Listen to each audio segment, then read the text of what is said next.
नमस्कार everybody.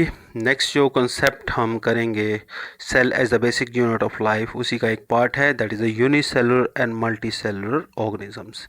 Uni मतलब single, multi meaning जिसमें बहुत सारे ज़्यादा सेल्स हों। तो यूनिसेलुलर हम सबसे पहले इसकी डेफिनेशन करेंगे। Unicellular organism the organism which are made up of single cell, जो एक सेल से बने होते हैं उसको हम कहते हैं unicellular organism. And the single cell may constitute a whole organism. और रिमेंबर, याद रखिए कि एक सिंगल सेल से ही पूरे का पूरा ऑर्गेनिज्म तैयार हो रहा है। पूरे का पूरा ऑर्गेनिज्म एक सेल के अंदर ही है। तो इसकी हमारे पास एग्जांपल आएगा amoeba, chlamydomonas, paramecium and bacteria. This are the very good examples. तो आप याद रखिए, ये 4 एग्जांपल्स आपको मैंने बता दी। अब आ गया मल्टी सेलुलर ऑर्गेनिज्म। तो obviously multi cellular meaning multi, बहुत ज़्यादा। मल्टी का मीनिंग होता है many. Organism in which many cells group together in a single body and perform different function as in it two body parts are called as the multicellular organisms।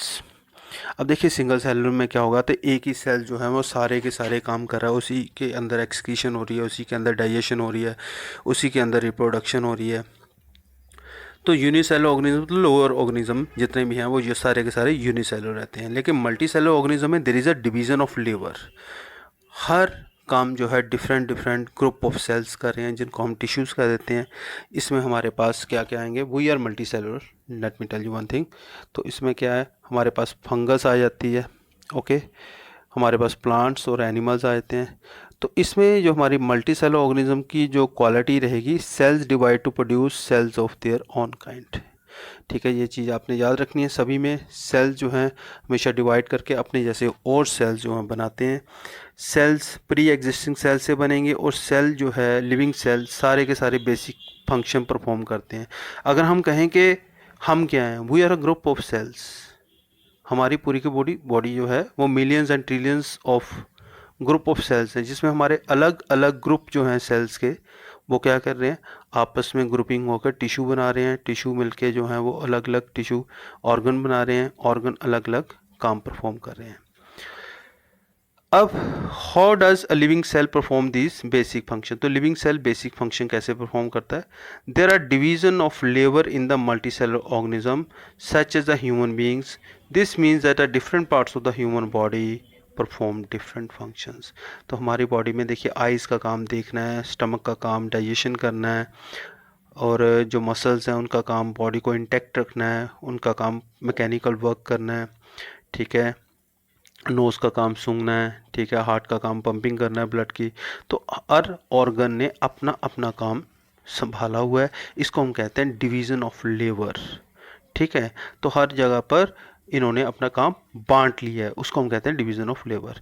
तो इसमें हमारे पास example है, human body में heart blood को pump करता है, ठीक है, स्टमक फूड को डाइजेस्ट करता है, लेग्स चलने में काम आती है, किडनीज जो है वो फिल्टर करती हैं ब्लड को और यूरिन की फॉर्मेशन करती है। तो इसका मीनिंग हुआ कि अलग अलग बॉडी पार्ट अलग अलग काम कर रहे हैं, and there is a division of labour.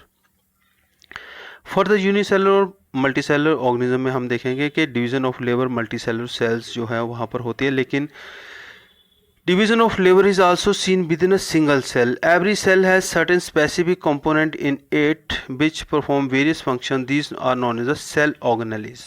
अब देखिए, मैंने बताया ऑर्गन्स, लेकिन हर सेल के अंदर एक स्मॉलर कंपोनेंट होते हैं जिसको हम कहते हैं ऑर्गेनेलिस। अब ऑर्गेनेलिस की मैं आपको एक बड़ी सिंपल सी एग्जांपल देता हूँ। जैसे फॉर एग्जांपल माइटोकॉन्ड्रिया, ये ऑर्गेनेली है सेल का। न्यूक्लियस ऑर्गेनेली है। क्लोरोप्लास्ट, ओके, ये सारे के सारे ऑर्गेनेली हैं। राइबोसोम्स ये ऑर्गेनेली हैं। तो इसके अंदर छोटे छोटे यूनिट्स हैं जो सेल के अंदर मौजूद रहेंगे। Every organelle performs a special function. तो हर ऑर्गेनेली जो है वो अपना अपना अलग अलग काम करता है। जैसे न्यूक्लियस है वो पूरे सेल को कंट्रोल करेगा, ठीक है, किसी का काम सेल के अंदर सफाई करना है, किसी का काम सेल की प्रोटेक्शन करना है। तो हर ऑर्गेनेली का भी अंदर काम रहता है। सिंगल सेल के अंदर फर्दर कौन होता है, ऑर्गेनेलिस होते हैं, वो डिवीजन ऑफ लेबर करते हैं। ठीक है, a cell can live and perform all the functions only due to these organelles. तो ऑर्गेनेलिस जितने भी रहेंगे वो टुगेदर काम कर रहे हैं अपना अपना। जब वो काम करेंगे तो सेल प्रॉपरली परफॉर्म करेगा। अगर वो काम करना बंद कर देते हैं तो सेल की भी डेथ हो सकती है। These organelles together constitute a basic unit of the called as the cell. All cells have same organelles. सभी cells के अंदर same organelles होंगे, ठीक है. Does not matter but their function or in which part of the body they are found in which organism they are found. अब देखिए nucleus हमारी body में भी है. आप किसी जानवर की बॉडी में से सेल निकालिए, उसकी बॉडी के अंदर भी न्यूक्लियस रहेगा. आप एक प्लांट पकड़ लीजिए, उसकी बॉडी के अंदर भी, जो सेल की बॉडी के अंदर न्यूक्लियस रहेगा.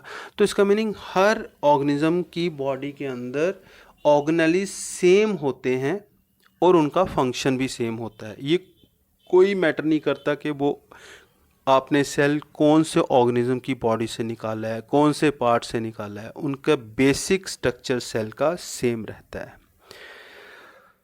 अब उसके बाद ये हमारे पास कुछ डिफरेंट ऑफ सेल्स हैं हमारे पास. अब ये देखिए, ये ना, ये हमारा नर्व सेल है, राइट. ये हमारे ब्रेन के अंदर होता है और नर्व्स के अंदर होता है. अब आप इसको ध्यान से देखिए. बेसिक स्ट्रक्चर क्या है इसका? न्यूक्लियस इसमें है या नहीं है? Yes, nucleus is there.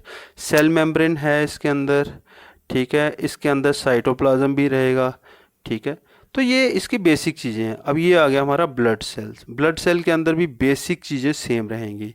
ये हमारा स्मूथ मसल का सेल है, तो इसके अंदर बेसिक चीज़ें हमेशा याद रखिए कौन कौन सी होती हैं. Cell membrane, nucleus, mitochondria, okay. ये सारी की सारी चीज़ें सभी सेल्स के अंदर कॉमन रहेंगी. ऐसे हमारे पास ओवम आ गया, ये हमारे पास बोन सेल आ गया, स्पर्म आ गया, ठीक है. Various type of cells are there. तो हम देखेंगे कि इनका बेसिक जो है स्ट्रक्चर अलग अलग हो सकता है, लेकिन इनकी बेसिक कॉन्फ़िगरेशन हमेशा सेम रहेगी. वो आपने याद रखना है. तो ये कुछ क्वेश्चंस हैं हमारे यूनिसेलुलर और मल्टीसेलुलर ऑर्गेनिज्म के बारे में. आप इनको थोड़ा सा पढ़िए. Have a nice day. Thank you.